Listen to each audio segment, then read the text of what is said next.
Պարոն Քոչարյան, Նիկոլ Փաշինյանը արդեն հասցրել է արձագանքել ձեր ասուլիսում հնչեցրած տեսակետներին եւ մի փոքր մեջբերում ասում է պարոն Քոչարյանի գիտելիքները տարածաշրջանի մասին հուսահատ կերպով հնացած են, ասում է Նիկոլ Փաշինյանը։ Այո, ձեր արտաքին քաղաքական կուզեք արձագանքեք նոր մյուս հարցս ես տամ։ Մարդու ես վաղոց չեմ արձագանքում։ Չեկա։ Թող իրա կապրեմոնտով զբաղվում, սկսել։ Շատ լավ, բայց մի էլի իշխանության տեսակետ եմ ձեզ փոխանցում, երեք, երբ որ դուք բանակի տոնը շնորհավորեցիք, իշխանության ներկայացուցիչներից ազգային ժողովի նախագահի մոտ ձեր շնորհավորանքից մի հատված հատկապես շատ տխուր հիշողություններ էր արթնացրել, նա հիշել էր, որ ձեր տարիներին ծառայել է բանակում, երբ որ դուք ասել եք մարտունակ բանակ ունենք, նա ներկայացրել էր, թե ինչպիսի ծառայություն է անցկացրել, ասում էր սոված ենք, ներքնաշոր չունեինք, սապոկ չունեինք, զինվորներին ծեծում էին, բանակում թալաներ, փողեր էին հավաքում, նույնիսկ մեքենաներ էին գնում այդ զինվորներից հավաքած գումարներով, ասում էր, որ հրամանատարն էլ հրամանատարի նման չէր, մի խոսքով ասում է ձեր պահած բանակը մարտունակ այսպիսին էր։ Երեկ Նիկոլ Փաշինյանը պաշտպանության նախարարությունում հայտարարեց նաև, որ առաջին անգամ գործարանային արտադրության, եթե չեմ սխալվում զինատեսակի անունը, D30 է Հայաստանը ստացել, մինչ այդ չի ունեցել, եւ ուզում եմ դուք արձագանքեք, այսպիսի մարտունակ բանակ եք դուք ունեցել ժամանակին, սա առաջին հարց եւ երկրորդ պարոն Քոչարյան պարգևավճարների թեման շատ քննարկվեց վերջին շրջանում, այս թեմայի հետ կապված իշխանությունն ասում է, որ նախկին տարիներին պատգամավորները, պաշտոնյաները ծրարներով գումարներ էին ստանում եւ իրենց համար խնդիր չէր պարգևավճար ստանալ կամ չստանալը, իսկ նրանք ովքեր չէին ստանում բարձրաստիճան պաշտոնյաները, բիզնեսներ ունեին եւ իրենց ընդհանրապես այդ գումարը պետք չէր։ Հիմա արդյոք այս պարգևավճարների թեման ձեզ եւս վրդովեցրել է, որ իշխանությունը ստացել է մեծ միլիոնավոր պարգևավճարներ եւ մի փոքր կարճ դիտարկում գործընկերս նշեց Նիկոլ Փաշինյանը կարծեք թե նախընտրական շրջանում ամբողջ արսենալը իր գործի է դրել եւ թմբուկ նվագել է սովորել, երգ է գրել, հնարավոր է նախընտրական տարում ձեզ էլ ոչ ստանդարտ ինչ որ իրավիճակում տեսնենք։ Կապիկություն հաստատ չեմ անելու։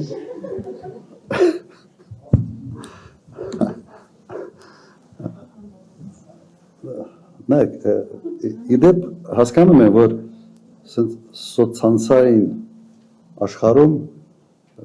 մեկ-մեկ պետք է ոչ ստանդարտ ճյուղությունների գնալ, բայց կա մարդու տեսակ եւ մարդ եթե մտնում է ինչ-որ մի process-ի մեջ, ինքը շատ չի կարող տարբերվել իր տեսակից։ Իր տեսակի մեջ պետք է լավագույնս ինքը իրեն դրսևորի։ Հիմա մարդ կա, որ ինչ կապիկություն լսես կարող անել։ Ֆինլանդիայում մի սիրուն աղջիկ էր վարչապետ դարել մի ժամանակ, ասես տրժում, հետո պարզվեց, որ մի քիչ էլ քիթներ քաշում, հետո գործից հրաժարական տվեց, բայց շատ սիրուն աղջիկ էր։ Հիմա ինչու մասին է խոսքը։ Դու պետական գործիչ ես, այո, դու պետք է հումորի զգացում ունենաս, դու կարող ես քեզ դրսևորել տարբեր կերպ, բայց երբ որ դու որպես պետական գործիչ ցում ես կապիկությունները, սա իմ տպավորությամբ պետք է հակառակ ինչ-որ բան ազդեցություն ունենա։ Ես տեսնում եմ, որ Նիկոլ Փաշինյանը փորձում է իր վարկանիշը վերանորոգելու տարբեր հնարքների փորձում է գնալ։ Չէ, մեկը փորձում է, ենթադրում է, որ հետո չափագրում են անում, հետո տեսնում է, որ չի ստացվում կամ չի օգնում, նոր բանա փորձում։ Իր վարկանիշը ամենից ցածրն է 18-35 տարեկանների շրջանում։ Սա փաստ է։ Եվ ենթադրում եմ, որ բենդ ստեղծելով ու դառնիկություն անելով փորձում երևի այստեղ որոշակի ազդեցություն ունենալ։ Իր մարտավարությունն է ինքն է ընտրում։ Ես չեմ ուզում նույնիսկ գնահատականներ տալ։ Հիմա ձեր հարցի բանակ, նայեք, ես հիշում եմ կադրեր 18 թվականներ, թե 19 թվականներ, երբ Նիկոլ Փաշինյանը չի կարողացել ռաժոկը դնի կպցնի ավտոմատ։ Հիշում եք այդ կադրը։ Խայտարակությունը։ Գոնե միջև այդ տեղ գնալը, պիտի միտեղ ինչ-որ մի փակ տեղ մի քանի անգամ փորձել։ Այդպիսի ղեկավարում ենք և դրա համար չեմ զարմանում, որ մենք պարտվել ենք։ Բանակի մարտունակությունը, եթե պիտի բանակի մարտունակությունը գնահատի Ալեն Սիմոնյանը, այդ ուր ենք հասել, ինչ հասկանում այդ մարդը բանակից։ Ես կասկածում եմ նույնիսկ, որ ինքը նորմալ ծառայել է։ Որտեղ այդպիսի վպրտում մարդիկ չի կարող որ նորմալ ծառայել։ Բայց շատ վաղուց է եղել, երևի դժվար է։ Կամ ցանկություն էլ չունենք sense հետևից գնալ, իր հետ ծառայած մարդկանց խոսացնել, դա դուք կարող եք անել լարագրողներ, եթե այդ հավեսը ունեք, բայց խորհուրդ չեմ տալիս անիմաստ է։ Այդ մարդը բանակից գաղափար չունի։ Եվ 98-2008 թվականներին Ադրբեջանը երբեք չէր համարձակվի ոչ հարձակում սկսել, նույնիսկ չէր համարձակվում ռազմական գծում որևէ խախտումների համար։ Եզակի էին դեպքերը, սնայպերներ ինչ որ կրակում էին եւ այլ, բայց ուժային հարաբերակցությունը լրիվ ուրիշ էր։ Ես այդ տեսանկյունից հանգիստ էի։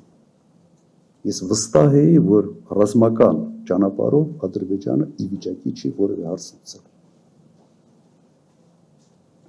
Իսկ իրենք եկան, հիշում եք, սկսեցին այդ կլուբնիկի ռեֆորմ, ճաշարանների ռեֆորմ, սկսել են հացից։ Իրականում սկսել են հացից, ոչ թե մարտունակությունից, այլ հացից։ Բանակը սանատորիա չի։ Եվ 18 տարեկան երիտասարդը, որ գնում է բանակ, գնում է զինվոր դառնալու համար, տղամարդ դառնալու համար նաև։ Իսկ այդ հեքիաթները սոված էին, չգիտեմ, ես չկար, ինչ չկար։ Հիմա ինչ որ ասում են, նույն պրոցեսները ավելի վատ դրսևորումներով այսօր կան։ Մենք էլ ունենք բանակում ծառայող բարեկամներ, պրոբլեմները ավելի շատ են այսօր, քան այն ժամանակ, հաստատ։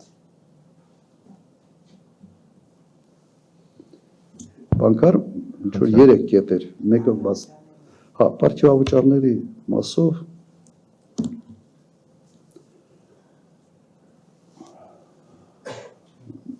մի քիչ խղճի հարց է։ Դու եթե թոշակառուին թոշակը չես բարձրացրել 8 տարի։ Ես սենց ասեմ, ինդեքսացիա չի արվել։ Նույնիսկ այն ինչքան բարձրացրել են, ինդեքսացիան չի փակում։ Ես համարում եմ, որ ուղղակի օրենքով պետք է պարտադրել կառավարությանը, որ ամեն տարի ինդեքսացիա իրականացվի թոշակների։ Ինդեքսացիա նշանակում է ինֆլյացիա դրա չափով պետք է բանանել։ Հասկանում եք, ինդեքսացիան կարևորագույն հարց է։ Նույնիսկ դա չի արել։ Եվ այդ ֆոնի վրա 7, 8, 9 միլիոն դրամանոց պարտիավճարներ տա բանի չինովնիկներին, ինչ ասեմ, ես նույնիսկ դժվարանում եմ սրա գնահատական տալ, որովհետև նորմատիվ լեքսիկայով դժվար է սա ասել։ Ես նաև մենք հետևում ենք արձագանքն ենք տեսնում, թե ինչպիսի արձագանք սա ստացավ մարդկանց մոտ։ Եվ հիմնավորումը հետևյալն է, չէ, որ եթե մենք հիմնավորումը հետևյալն է, որ մարդիկ չգնան մասնավոր հատված։ Հա դուք ում ունեք, որ կարող է գնալ մասնավոր հատվածում դիրքավորվել։ Այդ ինչ մասնագետ ունեք, որի կարիքը մասնավոր հատվածը ունի։ Զրո։ Կամ եթե մեծ փող ես տալիս, այդ ինչ մասնագետի համար ես դու այդ փողը, այդ մեծ գումարները տալիս։ 3 միլիարդ դրամ տալ։ Սենց ասեմ, համարում եմ ընտրություններից հետո ով գա իշխանության, առաջի հարցը պետք է այդ կարգի պարտիավճարներ ուղղակի արգելի, օրենքներով։ Չի կարող մի մարդ sense նստի եւ իր ցանկության բաներ բաժանի, փողեր բաժանի։ Ու խոսքը չի գնում միջին օղակի մասին քաղցարարության, հալալա նրանց։ Խոսքը գնում է վերնախավի օրենքով արգելել նման կարգի փողեր բաժանել։ Սա կոռուպցիայի բան է, ֆանտաստիկ դրսևորում է, օրինականացրած կոռուպցիայի։ Նայեք, մեր մոտ միջին կյանքի տևողությունը, եթե չեմ սխալվում, 78 տարեկան, չէ, 78, 79, մոտավորապես այսքան է։ Թոշակառուն անցնում է թոշակի 65 տարեկանից։ Միջին թոշակառուն թոշակ է ստանում 13-14 տարի։ Հիմա այդ ստացած թոշակը, միջին կենսաթոշակը բազմապատկեք եւ դուք կտեսնեք, որ մի հատ ստորագրությամբ նախարարը ստացել է շատ ավելի փող, քան կենսաթոշակառուն ամբողջ իր թոշակ ստանալու ժամանակահատվածում։ Դա դուք խիղճ չունեք։ Թե խիղճը ձեր այն բանի հետ մսով ճաշի հետ կերել եք։ Իսկ է վիճակը։